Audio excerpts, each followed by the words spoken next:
कोयटा में वज़ीर आज़म इमरान खान ने हज़ारा बरादरी के वफ़द से मुलाकात की। शोहदा के लवाहिकीन से इज़हार ताज़ियत किया।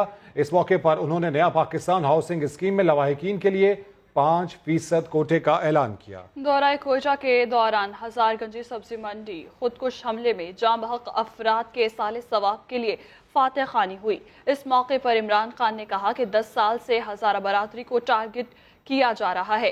जिम्मेदारान के खिलाफ सख्त कार्रवाई का फैसला कर लिया है। शहदा के पसमंदगान को तनहा नहीं छोड़ेंगे, उनके किफालत हमारी जिम्मेदारी है।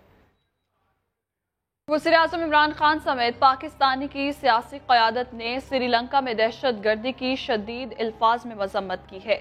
वज़ीर आज़म ने ट्विटर पर लिखा कि कीमती जानों के ज़िया पर श्रीलंकन भाइयों से दिली हमदर्दी का इजहार करते हैं। गम और दुख की इस घड़ी में पाकिस्तान श्रीलंका के साथ खड़ा है।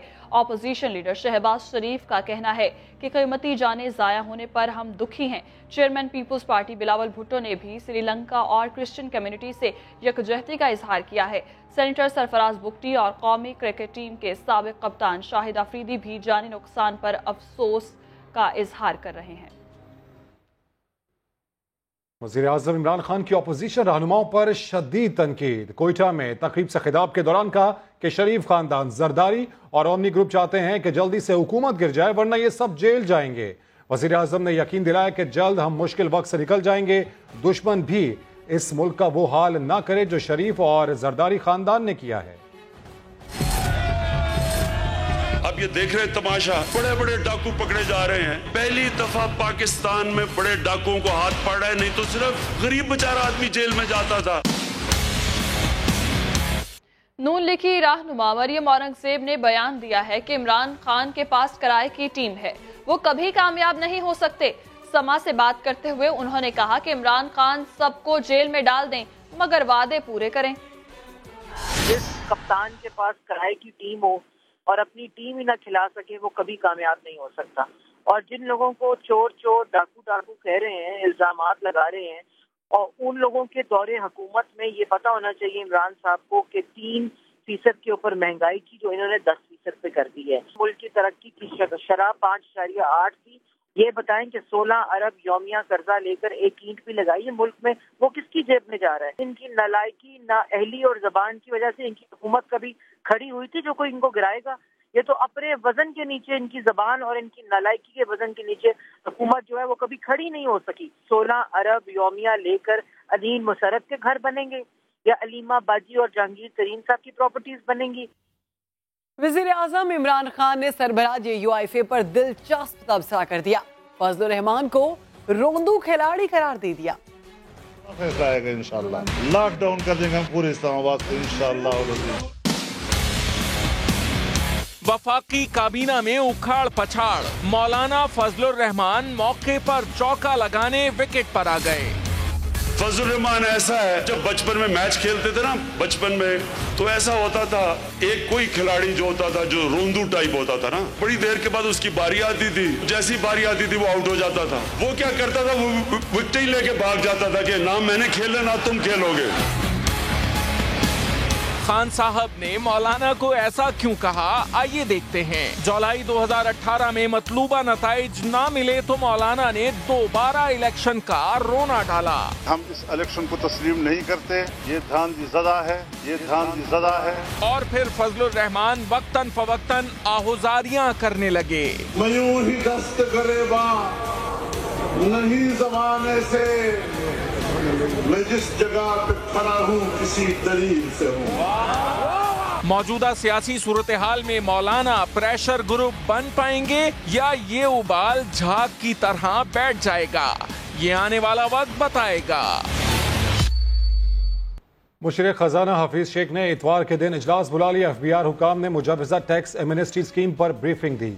हिदायत दी है कि इस स्कीम को काबिल अमल बनाया जाए। इसी पर अपडेट्स हासिल करेंगे समा के नुमाइंदे शकील अहमद से। शकील, बताइएगा।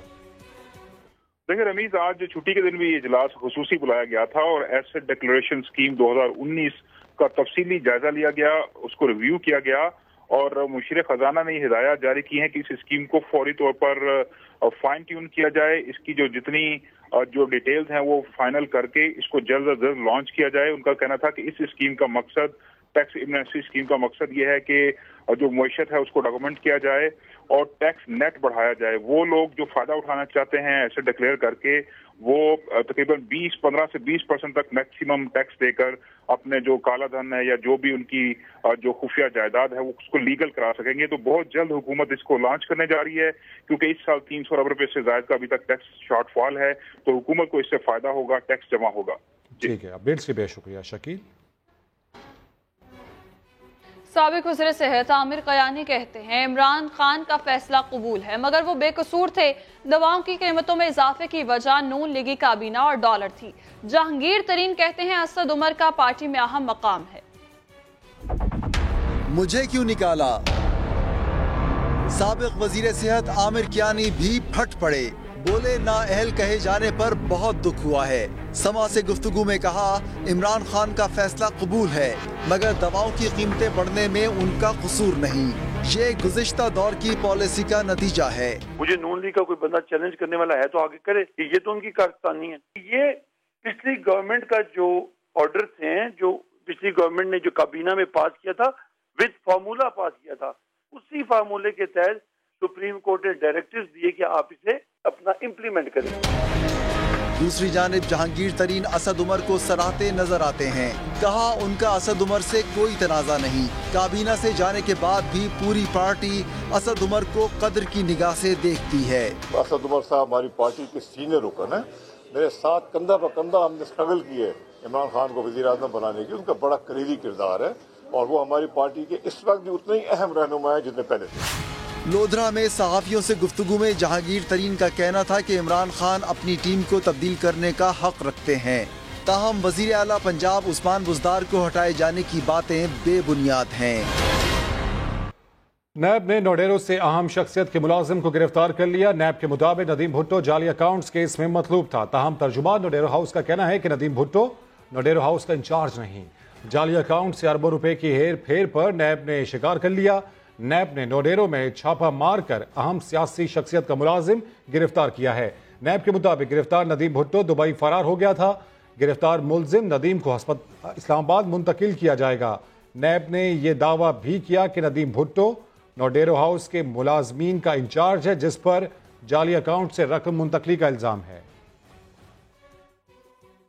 लाहौर में मकान के मलबे तले दबकर जाँ बहक होने वाले 6 अफराद की नमाज जनाजा अदा कर दी गई।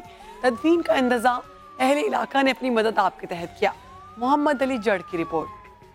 कुछ खत्म हो गया, घर बार छत सब कुछ खत्म हो गया, अब उनके बच्चे भी आसरा रह गए। जिस जगह अब मलबे का ढेर है, ये मकान 3 खानदानों के सर छुपाने का आसरा था। खस्ता हाली के बायस जमीन बोस होने से 6 अफराद की जिंदगी चली गई।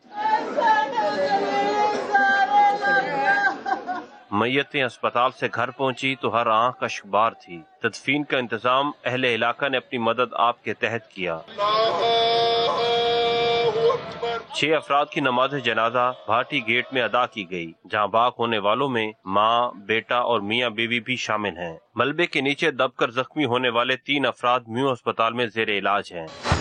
लाहौर के अंदरून शहर में इसी मकान के आसपास और भी कई मकान हैं जो अपनी मियाद पूरी कर चुके हैं। मकीनों की जेब हालत संवारने की इजाजत नहीं देती और इंतजामिया ने इस मामले पर चुप साध रखी है। कराची सफूरा गोच के एक मकान के टैंक में गैस भरने से धमाका हुआ। 5 बच्चे झुलसकर जख्मी हो गए। रिपोर्ट कर रहे हैं सऊद बिन मुर्तजा। सफूरा के इलाके गबूल गोट के एक मकान में कायम काफी अरसे से बंद पानी के टैंक में मुबैना तौर पर गैस भर जाने के बाइस अचानक जोरदार धमाका हुआ। धमाके के नतीजे में घर में मौजूद 5 बच्चे झुलसकर जख्मी हो गए। टैंक पर चूल्हा रखा हुआ था, जैसे ही चूल्हा जलाया धमाका हो गया। पड़ोसियों के मुताबिक जख्मी होने वाले बच्चों में समीना, सकीना, करीमा, अताउल्ला और असगर शामिल हैं, जिन्हें सिविल अस्पताल के बंस वार्ड मुंतकिल कर दिया गया। तो घर के अंदर जैसे हम दाखिल हुए तो टैंकी के अंदर से जो है ना धुआं निकल रहा था बहुत देर तक, काफी देर तक, और पानी अंदर टैंकी में हिल रहा था। टैंकी का जो ढक्कन है वो बिल्कुल टुकड़े टुकड़े हो गया था और फ्रेम जो होती है फ्रेम भी टूटी हुई थी ना। जिस वक्त धमाका हुआ उस वक्त बच्चों के माँ बाप घर पर मौजूद नहीं थे। किराए का मकान है, अभी 3-4 दिन हो गया तकरीबन हम आके बैठे हैं। अभी फिर बाद में लड़के ने फोन कॉल किया था, बोला अंदर से धमाका हुआ। पानी वाला नहीं था टाकी, वो बिल्कुल बंद था, उधर से ही धमाका हुआ। ये बच्चे कुछ जले हैं पड़े हुए हैं, सीरियस हैं। पुलिस वाकये की तहकीकात कर रही है। कराची गुलिस्तान जौहर के निजी अस्पताल के मजीद 2 मुलाजमीन को गिरफ्तार कर लिया गया। तफ्तीशी हुकाम ने अस्पताल मालिक समेत 4 अफराद को नोटिस जारी कर दिए। गवर्नर सिंध इमरान इस्माइल के हुक्म पर निशवा केस में मजीद गिरफ्तारियां अमल में लाई गई हैं। अस्पताल के मजीद 2 मुलाजमीन को गिरफ्तार कर लिया गया। तफ्तीशी हुकाम ने अस्पताल के मालिक समेत 4 अफराद को नोटिस भी जारी कर दिया। दूसरी जानिब निजी अस्पताल के बोर्ड मेंबरान का इजलास हुआ। एग्जीक्यूटिव डायरेक्टर डॉक्टर शहजाद आलम ने अपना इस्तीफा पेश कर दिया, जिसे मंजूर कर लिया गया। गुलिस्तान जौहर के निजी अस्पताल में निशवा को गलत इंजेक्शन देने वाला मुल्जिम आगा मोइस तो बयान से मुनहरिफ हो गया, मगर पुलिस ने अस्पताल के नर्सिंग मैनेजर आतिफ ने सारी कहानी बता दी। आतिफ का कहना है इंजेक्शन लगाना मोइस का नहीं, सोबिया का काम था। इस मामले में गफलत बरती गई। सोबिया एक रजिस्टर्ड मिडवाइफ हैं एंड उस दिन उनकी जिम्मेदारी थी कि वो इस जिम्मेदारी को अंजाम दें। जैसे अपना स्टेटमेंट दे चुकी हैं कि उनकी तबीयत ख़राब थी और उन्होंने मोइस को कहा कि आप लगा दो।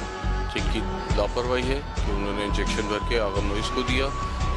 It's a mistake of an individual दारे की। सबसे बड़ी मिस्टेक ये थी कि जब उन्होंने इंजेक्शन ड्रॉ किया तो उन्होंने लेबल नहीं किया। के साथ दूसरा इंजेक्शन फ्लैजल, दोनों क्रिस्टल क्लियर फ्लूइड होते हैं, जैसे दोनों में मिक्सअप हुआ और मोइस ने गलत इंजेक्शन एडमिनिस्ट्रेट। नर्सिंग असिस्टेंट है, उनका काम वाइटल्स लेना था, पेशेंट को ट्रांसपोर्ट करना था, हाइजीन केयर करना था। एक टाइम पे each and everyone can not be monitored. Karachi में 1.5 साल एहसन की हलाकत का जिम्मेदार कौन? सीटीडी ने तफ्तीश के लिए 4 पुलिस एहलकारों को तहवील में ले लिया। इब्तदाई बयान रिकॉर्ड कर लिए गए। डीआईजी सीटीडी ने पुलिस को अब तक की तहकीकात का सारा पोल भी खोल दिया। यूनिवर्सिटी रोड पर 19 माह के एहसन की हलाकत, पुलिस की एक और गफलत, छुपाने की कोशिश या लापरवाही। सीटीडी हर रुख से छानबीन कर रही है। 4 पुलिस एहलकारों को तहवील में ले लिया। इब्तिदाई बयानात रिकॉर्ड कर लिए गए। तफ्तीशी हुक्काम के मुताबिक बयानात ऐनी शाहिदीन की मदद से केस की गुत्थियां सुलझाने की कोशिश की जाएगी। गुज़िश्ता रोज डीआईजी सीटीडी ने अहले खाना से मुलाकात की और जाए वक़ुआ का दौरा किया। पुलिस ने अब तक क्या तहकीकात की, पुलिस क्या मालूम कर सकी, डीआईजी सीटीडी ने सारा पोल खोल दिया। अब्दुल्ला शेख ने कहा कि सड़क पर गढ़ा है ना कटर, तो फिर मुबैना मुल्जिमान की जानिब से जो फायर किया गया उसका खोल कहाँ गया? कुछ इसमें नुक्स हैं केस की तफ्तीश में। जो लड़के का वालिद है काशिफ, उसको भी गोली लगी है टांग में, लेकिन उसका लोकल पुलिस ने मेडिको लीगल सर्टिफिकेट हासिल नहीं किया। कुछ सीसीटीवी फुटेजेस का इनके पेरेंट्स को शुबा है कि वो अवेलेबल हैं, जो होनी चाहिए। इन्होंने कोशिश नहीं की है कि वो रिक्शे वाले को सामने लाएं। बाकी इस केस में जो मुल्जमान हैं पुलिस वाले, उनका भी अभी तक स्टेटमेंट नहीं लिया। वो फर्स्ट स्टेज पे ही लेना चाहिए था। इतना ही नहीं, पुलिस की जानिब से कहा गया कि बच्चे को लगने वाली गोली ही बाप को लगी। वाक़े के वक्त एहसन अपने वालिद की गोद में था, तो बच्चे के सीने में लगने वाली गोली बाप की टांग में कैसे लग सकती है? दूसरी जानिब जाए वक़ुआ से मिलने वाला खोल पुलिस के असलहे से मैच कर चुका है। बैसाखी मेले के लिए आने वाले सिख यात्री 10 रोज बाद वापस भारत रवाना हो गए। 2000 यात्री पाकिस्तानियों की मेहमान नवाजी के गुन गाते रहे। लाहौर से देखिए ये रिपोर्ट। अपने मुकद्दस मकामात पर माथा टेकने की खुशी यात्रियों के चेहरों से यहाँ थी।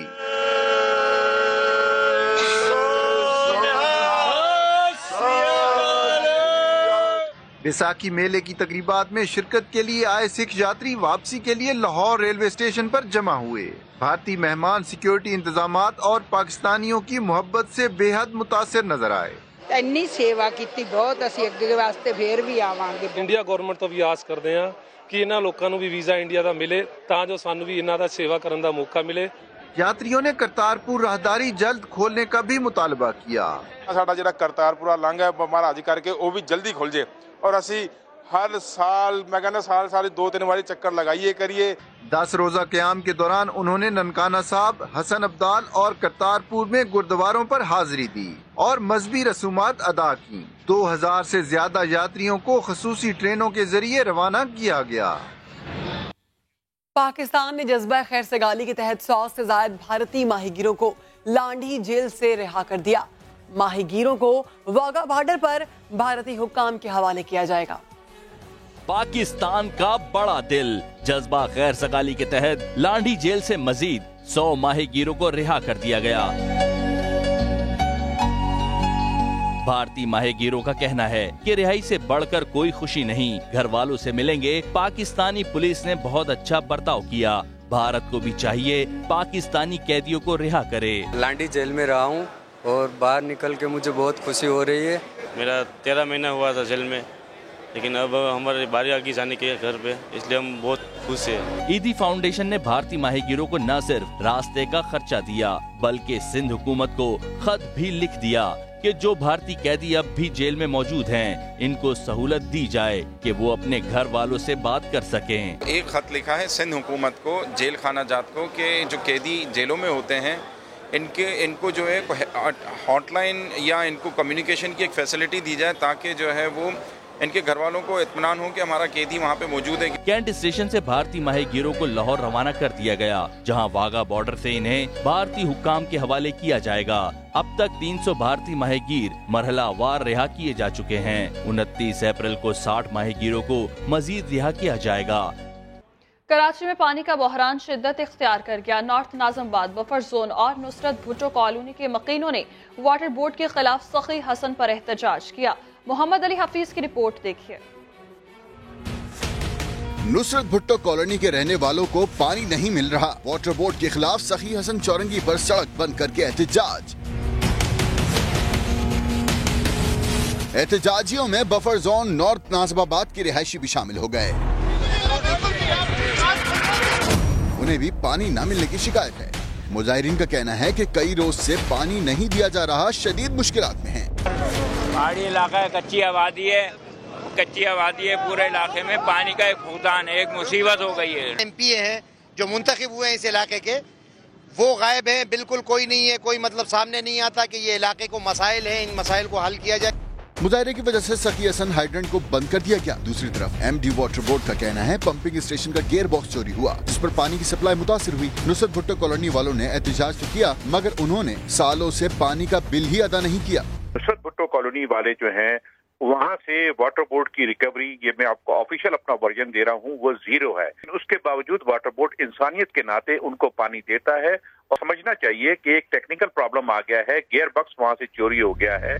जैसे जैसे गर्मी की शिद्दत बढ़ रही है, कराची में पानी की किल्लत बढ़ती जा रही है, लेकिन वाटर बोर्ड इंतजामिया पानी की फराहमी में बेहतरी लाने के बजाय दावों और बयानबाजी में मसरूफ है। कैमरामैन कामरानुद्दीन के साथ मोहम्मद अली हफीज, समा, कराची। हुकूमत ने दवाओं की कीमतें कम करने का ऐलान किया, मगर अमल ना हुआ। अद्वियात मरीजों की पहुंच से अब तक दूर है। मुल्तान से अमजद मलिक की रिपोर्ट। हुकूमती ऐलान हुआ नजरअंदाज। वजीर आजम ने दवाओं के रेट्स कम करने की हदायत तो दे दी, मगर इस पर अमल दरामद ना हुआ। ब्लड प्रेशर और अमराज दिल समेत दीगर अमराज की दवाएं 30% महंगी होने पर मरीज रुल गए। रेट वैसे का वैसा हो रहा है, गरीब आवाम जो है जो गरीब से गरीब हो रही है, दुकानदार जो है ना वो कोई तवज्जो नहीं कर रहे। ये हुकूमत को चाहिए कि इसमें कोशिश करे कि इसकी कोई कार्रवाई करे। महकमा सेहत भी दवा साज कंपनीज की चोर बाजारी को ना रोक सका। अगर हुकूमत ने रेट कम किए हैं तो उनको चाहिए कि तमाम कंपनीज को इसके ऊपर लेके आए, दोबारा रेट रिमूव कराएं और हमारे पास नए रेट वाली मेडिसिन आएंगी तो हम नए रेट से बेचेंगे। शहरियों का कहना है कि मेडिकल स्टोर्स के साथ साथ सरकारी अस्पतालों में भी दवाएं महंगी मिल रही हैं। कैमरामैन चौधरी महबूब के साथ अमजद मलिक, समा, मुल्तान। कराची में रमजान से पहले महंगाई का चांद नजर आ गया। मार्केट्स पर नाजायज मुनाफाखोरों का राज है। क्या कुछ रमजान से पहले महंगा कर दिया गया है, बता रहे हैं खुर्शीद आलम अपनी इस रिपोर्ट में। बाजारों में सब्जियों और फलों की कीमतों की क्या सूरत हाल है और क्या सार्फिन वाकई शिकवा करते नजर आते हैं, जानते हैं, मालूम करते हैं उन्हीं की ज़बानी। महंगाई बढ़ा कर दी है, बहुत ज़्यादा इजाफा कर दिया है। बिफोर रमजान ने इजाफा कर दिया। जो चीज़ महंगी होती है हम वही चीज़ खाते हैं, ठीक है ना, उसको छोड़ेंगे नहीं। रमजानों में जो हाल होगा वो अल्लाह के हवाले। 150 रुपये किलो भिंडी, टमाटर 60 रुपये किलो, प्याज 40 रुपये किलो, ये हाल है। अब हम मौजूद हैं एक आम से बाजार में। अब यहाँ मालूम करेंगे सार्फिन से कि सरकारी रेट पर उनको चीज़ें मिल रही हैं या नहीं। सरकार ने तो कीमतें बहुत सारी रखी, लेकिन सरकार मंडी में जाए ना, 1400 रुपये की पेटी है सरकार मंडी के अंदर, उसको 700 की दिलवाए, हम 40 रुपये बेचेंगे। रमजान से पहले ये सूरत हाल है कि 63 रुपये फी दर्जन का केला 80 रुपये और 22 रुपये किलो का खरबूजा 100 रुपये किलो में दस्तयाब है, तो यकीनन आवाम की चीखें ज़रूर निकलेंगी। कैमरामैन मोहसिन अली के साथ खुर्शीद आलम, समा, कराची। राजनपुर के इलाके शाहवाली में कारोकारी के इल्जाम में नौजवान को फायरिंग करके कत्ल कर दिया गया। मुरस्सा लाश इंडस हाईवे पर रखकर एहतजाज किया है। इलियास कबूल की रिपोर्ट।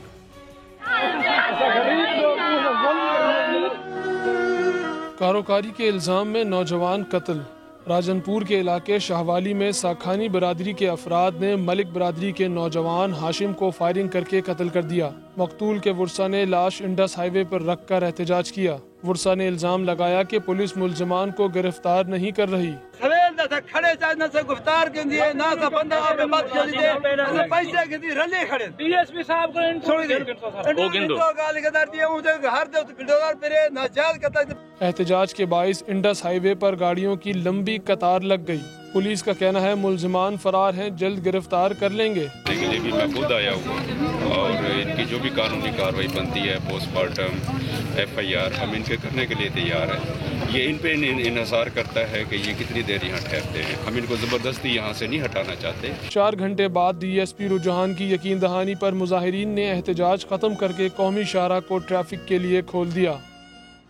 वजीराबाद में 10,000 रुपए के तनाज़े पर नौजवान का कत्ल। मुलजिम 5 साल बाद दुबई से गिरफ्तार कर लिया गया। मोहसिन खालिद की रिपोर्ट देखिए। 10,000 रुपए के लिए जान लेने वाला 5 साल बाद कानून के हाथ आ गया। CIA पुलिस ने 2014 में नौजवान नवीद के इश्तिहारी कातिल को इंटरपोल की मदद से दुबई से गिरफ्तार किया। 2014 में रसूल बीबी खातून के बेटे नवीद को मर्डर किया, मामूली सी किसी छोटे से लेन देन के मामले पे, और मर्डर करके बैरून मुल्क फरार हो गया। वजीराबाद में मुलजिम जैगम ने 10,000 रुपए ना देने पर नवीद को फायरिंग करके कत्ल किया था। 5 साल पहले 10,000 इसके दोस्त ने इससे उधार मांगा था, जो उसने नहीं था दिया, जिसकी वजह से उसने उसको कत्ल कर दिया। गिरफ्तार कातिल से मजीद तफ्तीश जारी है। मुलजिम को आले कत्ल के साथ कल अदालत में पेश किया जाएगा। कैमरामैन शब्बीर हुसैन के साथ मोहसिन खालिद, समा, गुजरांवाला। गुजरांवाला में शौहर की दूसरी शादी की इत्तला मिलने पर पहली बीवी शादी रुकवाने शादी हॉल पहुंच गई। शोर शराबा किया तो शौहर और ससुरालियों ने शादी हॉल से बाहर निकाल दिया। मोहसिन खालिद की रिपोर्ट। गुजरांवाला के इलाके घोड़े शाह में शादी की तकरीब में झगड़ा। खुशियों भरी तकरीब जारी थी कि दूल्हे की पहली बीवी अचानक शादी हॉल पहुंच गई। मेरे शौहर ने दूसरी शादी की है, मुझे भी कोई डिवोर्स का नोटिस नहीं भेजा, मेरी इजाजत नहीं दी। शादी रुकवाने की कोशिश पर दूल्हा और उसके अहले खाना तैश में आ गए। पहली बीवी और उसके घर वालों को तशद्दुद का निशाना बनाकर मैरिज हॉल से निकाल दिया। अफीफा की शादी 5 साल पहले यासिर से हुई थी, जबकि वो शौहर से झगड़े के बाद 3 साल से मैके में रह रही थी। तमाम तर कोशिशों के बावजूद दूल्हा दूसरी दुल्हन को ब्याह कर अपने साथ ले गया। कैमरामैन शब्बीर हुसैन के साथ मोहसिन खालिद, समा, गुजरांवाला। चीफ सेलेक्टर इंजमाम उल हक कहते हैं टीम सिलेक्शन सबकी मुशावरत से होती है। टीम में सरफराज की राय शामिल होती है। सिलेक्शन के लिए दबाव भी होता है। कुछ जानने वाले नाराज भी हुए। समा को खुसूसी इंटरव्यू में उनका मजीद क्या कहना था, आइए देखते हैं। की मर्जी से सारे लोग बैठ के हर एक नाम पे हम डिबेट करते हैं। देखिए, नाम जो होते हैं ना, 1 से 2 नामों पे डिबेट होती है। ऐसा थोड़ी होता है कि जी हर रोज हम कोई 15 लोगों की टीम बनाने बैठ जाते हैं। सिलेक्शन में मुझे पता है कि आप प्रेशर नहीं ले सकते, लेकिन फिर भी कोई प्रेशर होता है, किसी की कॉल आती है, ये एक थोड़ा सा चलता रहता है। लेकिन हाँ, ये ज़रूर है कि जो थोड़े से जानने वाले मेरे लोग थे वो भी मेरे से नाराज़ हो गए हैं क्योंकि जी सिलेक्शन मसलन नहीं वैसे ही क्योंकि जी टफ चीज़ है, क्योंकि जी हमें एक डिसीजन लेना होता है। तो सीरियसली मैं किसी के फ़ोन वगैरह से नहीं घबराता। नेप्रा पेमरा पर भारी पड़ गई। क्रिकेट चैलेंज कप में पेमरा को 4 विकेटों से शिकस्त जो हो गई। रावलपिंडी से सदाकत अली की रिपोर्ट देखिए। सरकार के करता धरता फिटनेस के लिहाज से कितने पानी में मैदान सज गया। रेगुलेटर्स क्रिकेट टूर्नामेंट के इफ्तिताही मैच में नेप्रा और पेमरा आमने सामने। रावलपिंडी के PHA ग्राउंड में मीडिया रेगुलेटर्स की पहली बैटिंग। छक्कों चौकों और विकेटें गिरने पर हामियों की तालियों की गूंज। DG डॉक्टर मुख्तार अहमद की कप्तानी में 14 ओवर्स में 9 विकेटों के नुकसान पर 85 रन बनाए। DG पेमरा का कहना था खेल कर मजा आ गया।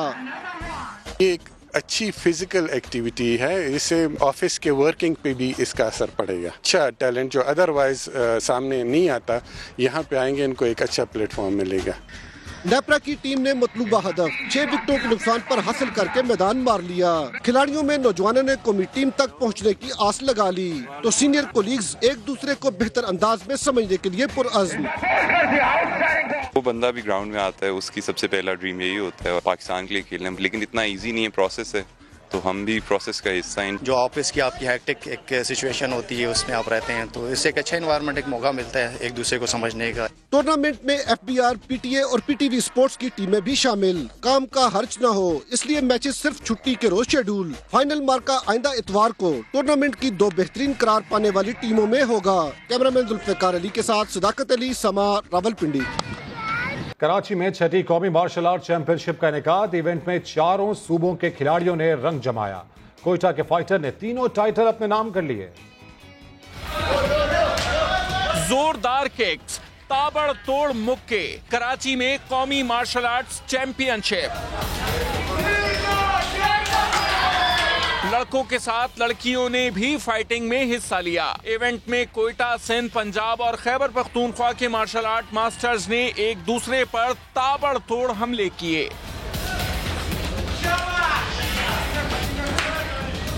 मेंस और विमेंस कैटेगरी के टाइटल कोयटा के खिलाड़ी ले उड़े। हमारे पास बहुत सारा टैलेंट है, फीमेल्स में भी और मेल्स में भी। अगर हमें थोड़ा और सपोर्ट किया जाए तो हम इंटरनेशनल लेवल पे भी मेडल्स लेके आ सकते हैं। नन्हे फाइटर्स ने भी जोशीली परफॉर्मेंस दिखाई। कराची से एक बाहिम्मत इंसान की कहानी सुना रही हैं सोनिया शहजाद इस रिपोर्ट में।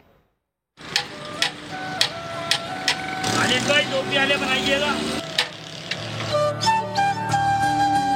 हर इंसान को रिज़्क़ हलाल मतलब कमाना चाहिए और अपने हाथ से कमाई से बेहतर और कोई कमाई नहीं होती। किसी के मोहताज नहीं, अल्लाह का बहुत करम है। औरंगी टाउन हरियाणा कॉलोनी का रिहायशी खालिद पिछले 15 साल से काठियावाड़ी छोलों का ठेला लगा रहा है। अभी तक अपनी अल्लाह का बहुत करम है कि हलाल रोज़ी कमा रहा हूँ मैं। किसी के आगे मतलब सवाल नहीं किया, अल्लाह का शुक्र है मैं अपनी मेहनत करता हूँ। जिंदगी में मुश्किल वक्त से घबराना नहीं है, कोशिश करके जिंदगी का पहिया आगे बढ़ाना है। खालिद भाई कहते हैं एक हाथ के साथ जिंदगी गुजारना मुश्किल तो है लेकिन नामुमकिन नहीं है। कैमरामैन मोहसिन अली के साथ सोनिया शहजाद, समा, कराची। मुल्क में सयाहत के फरोग के लिए नथिया गली में 2 रोज़ा कॉन्फ्रेंस से इख्तिताम पजीर हो गई। तकरीब में वज़ीर आज़म के मुशीर जुल्फ़ी बुखारी और वफाकी वज़ीर पार्लिमानी उमूर आज़म सवाती ने भी शिरकत की। आतिफ कयूम की रिपोर्ट।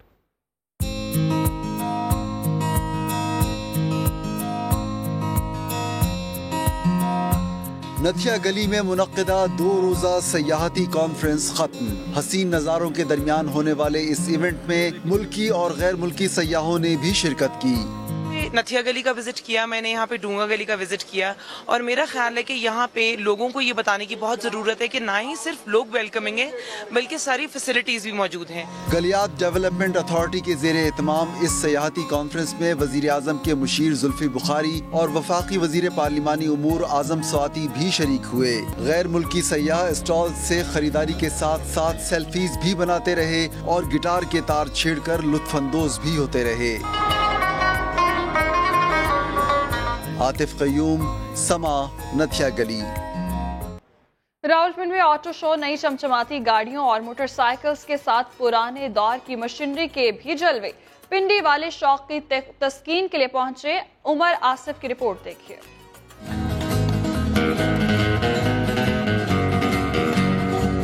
रावलपिंडी के अयूब पार्क में सजा ऑटो शो, जदीद मॉडल्स की चमचमाती गाड़ियों के लश्कारे, हैवी बाइक्स और पुरानी जीपों के दर्शन भी कराए गए।